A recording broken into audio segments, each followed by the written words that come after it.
Hi hello ಎಲ್ರಿಗೂ ನಮಸ್ಕಾರ. Welcome back to Swathu cooking YouTube channel.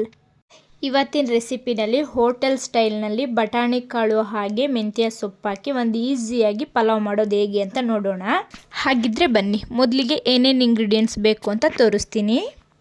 ನಾನಿಲ್ಲಿ ಮಸಾಲ ರುಬ್ಬೋದಕ್ಕೆ ಅಂತ 2 ಈರುಳ್ಳಿ ಹಾಗೆ 7ರಿಂದ 8 ಹಸಿರು ಮೆಣಸಿನಕಾಯಿ ಹಾಗೆ 1 ಇಡಿ ಕೊತ್ತಂಬರಿ ಹಾಗೆ 1 ಇಡಿ ಪುದೀನನ ಚೆನ್ನಾಗಿ ತೊಳೆದು ಇಟ್ಕೊಂಡಿದ್ದೀನಿ. ನಂತರ ನಾನಿಲ್ಲಿ ಪಲಾವ್ ಸ್ಪೈಸಸ್ ತಗೊಂಡಿದ್ದೀನಿ. ಸೋಂಪು, ಚಕ್ಕೆ, ಲವಂಗ, ಮರಾಠಿ ಮೊಗ್ಗು, ಸ್ಟಾರ್ ಹೂವು ಹಾಗೆ ಕಲ್ಲುವ. ಹಾಗೆ ನಾನಿಲ್ಲಿ ಅರ್ಧ ಕಪ್ಪಷ್ಟು ತೆಂಗಿನಕಾಯಿ ತಗೊಂಡಿದ್ದೀನಿ. ನೆಕ್ಸ್ಟು ಒಂದು ಮಿಕ್ಸಿ ಜಾರ್ಗೆ ಕಟ್ ಮಾಡಿ ಇಟ್ಕೊಂಡಿರುವಂತಹ ತೆಂಗಿನಕಾಯಿ ಹಾಗೆ 1 ಇಡಿ ಕೊತ್ತಂಬರಿ ಹಾಗೆ 1 ಇಡಿ ಪುದೀನ ಹಾಕೊಳ್ತಾ ಇದ್ದೀನಿ. ಕೊತ್ತಂಬರಿ ಪುದೀನನ ರುಬ್ಬೋದಿಕ್ಕೆ ಹಾಕಿಲ್ಲ ಅಂದರೂ ಪರವಾಗಿಲ್ಲ, ಸಣ್ಣದಾಗಿ ಕಟ್ ಮಾಡಿಕೊಂಡು ಒಗ್ಗರಣೆಗಾದರೂ ಸೇರಿಸ್ಕೋಬಹುದು. ಹಾಗೆ 8ರಿಂದ 9 ಹಸಿರು ಮೆಣಸಿನಕಾಯಿ ಹಾಗೆ ಕಟ್ ಮಾಡ್ಕೊಂಡಿರುವಂತಹ ಈರುಳ್ಳಿ ಹಾಗೆ ಬಿರಿಯಾನಿ ಸ್ಪೈಸಸ್ ಎಲ್ಲ ಹಾಕ್ಕೊಂಡು ಸ್ವಲ್ಪ ನೀರು ಆ್ಯಡ್ ಮಾಡಿಕೊಂಡು ನುಣ್ಣಗೆ ಪೇಸ್ಟ್ ಮಾಡಿ ಇಟ್ಕೊಳ್ಳಿ. ನೋಡಿ, ನಾನಿಲ್ಲಿ ಈ ಥರ ಪೇಸ್ಟ್ ಮಾಡಿ ಇಟ್ಕೊಂಡಿದ್ದೀನಿ. ಜಾಸ್ತಿ ಗಟ್ಟಿಗೆ ಪೇಸ್ಟ್ ಮಾಡಿ ಇಟ್ಕೋಬೇಡಿ.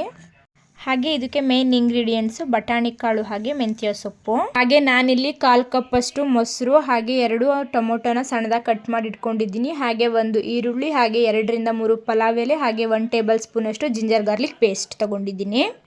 ನಂತರ ಒಂದು ಕುಕ್ಕರ್ನ ಬಿಸಿಗಿಕ್ಕಿ ಅದು ಬಿಸಿಯಾದ ನಂತರ 2 ಟೇಬಲ್ ಸ್ಪೂನ್ ಆಯಿಲ್ ಹಾಕೊಳ್ತಾ ಇದ್ದೀನಿ.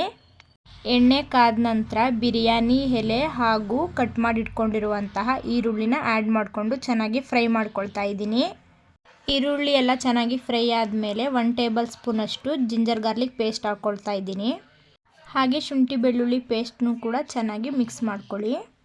ನಂತರ ನಾನಿಲ್ಲಿ ಸಣ್ಣದಾಗಿ ಕಟ್ ಮಾಡಿ ಇಟ್ಕೊಂಡಿರುವಂತಹ 2 ಟೊಮೊಟೊ ಆ್ಯಡ್ ಮಾಡಿಕೊಂಡು ಟೊಮೊಟೊನು ಕೂಡ ಸಾಫ್ಟ್ ಆಗೋವರೆಗೂ ಚೆನ್ನಾಗಿ ಫ್ರೈ ಮಾಡ್ಕೊಳ್ಳಿ. ಟೊಮೊಟೊ ಎಲ್ಲ ಚೆನ್ನಾಗಿ ಸಾಫ್ಟಾಗಿ ಫ್ರೈ ಆದಮೇಲೆ ನಾನಿಲ್ಲಿ ಬಟಾಣಿ ಹಾಗೂ ಮೆಂತ್ಯ ಸೊಪ್ಪನ್ನು ಆ್ಯಡ್ ಮಾಡ್ಕೊಳ್ತಾ ಇದ್ದೀನಿ.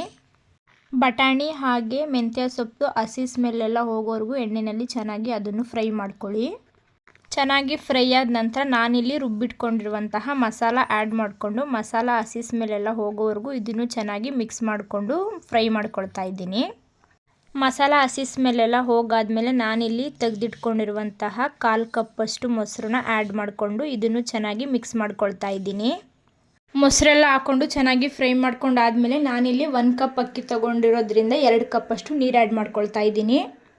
ಹಾಗೆ ರುಚಿಗೆ ತಕ್ಕಷ್ಟು ಉಪ್ಪು ಹಾಕ್ಕೊಳ್ಳಿ.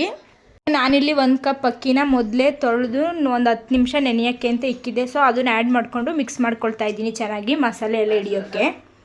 ಅಕ್ಕಿ ಎಲ್ಲ ಹಾಕಾದ್ಮೇಲೆ ಚೆನ್ನಾಗಿ ಒಂದು ಸಲ ಮಿಕ್ಸ್ ಮಾಡಿಕೊಂಡು ಕುಕ್ಕರ್ ಲಿಡ್ನ ಕ್ಲೋಸ್ ಮಾಡಿ 1 ವಿಷಲ್ ಹಾಕಿಸ್ಕೊಳ್ಳಿ ಸಾಕು. ಹಸಿ ಬಟಾಣಿ ಆಗಿರೋದ್ರಿಂದ 1 ವಿಷಲ್ಲೇ ಸಾಕು, ಚೆನ್ನಾಗಿ ಕುಕ್ಕಾಗಿರುತ್ತೆ. ನಂತರ ವಿಷಲ್ ಎಲ್ಲ ಹೋಗಾದ್ಮೇಲೆ ನಾನಿಲ್ಲಿ ಓಪನ್ ಮಾಡಿಕೊಂಡು 1 ಟೇಬಲ್ ಸ್ಪೂನಷ್ಟು ತುಪ್ಪ ಹಾಕ್ಕೊಳ್ತಾ ಇದ್ದೀನಿ. ತುಪ್ಪ ಯಾಕೆ ಹಾಕ್ಕೊಳ್ಳೋದು ಅಂದರೆ ರೈಸು ಉದುದ್ರಾಗಿ ಬರಲಿ ಅಂತ. ತುಪ್ಪ ಎಲ್ಲ ಹಾಕ್ಕೊಂಡಾದ್ಮೇಲೆ ಚೆನ್ನಾಗಿ ಮಿಕ್ಸ್ ಮಾಡ್ಕೊಳ್ಳಿ. ಮೇಲಿಂದ ಕೆಳಗೆ ಚೆನ್ನಾಗಿ ಮಿಕ್ಸ್ ಮಾಡ್ಕೊಂಡಾದ್ಮೇಲೆ ಒಂದು ಪ್ಲೇಟ್ಗೆ ಸರ್ವ್ ಮಾಡ್ಕೊಳ್ಳಿ. ಈ ಥರ ಒಂದು ಬಟಾಣಿ ಕಾಳು ಪಲಾವ್ಗೆ ಮೊಸರು ಬಜ್ಜಿ ಅಥವಾ ತೆಂಗಿನಕಾಯಿ ಚಟ್ನಿ ಅಥವಾ ವೆರೈಟೀಸ್ ಆಫ್ ಕುರ್ಮಾಗಳ ಜೊತೆ ಒಳ್ಳೆ ಕಾಂಬಿನೇಷನ್ ಈ ಥರ ಒಂದು ಪಲಾವು.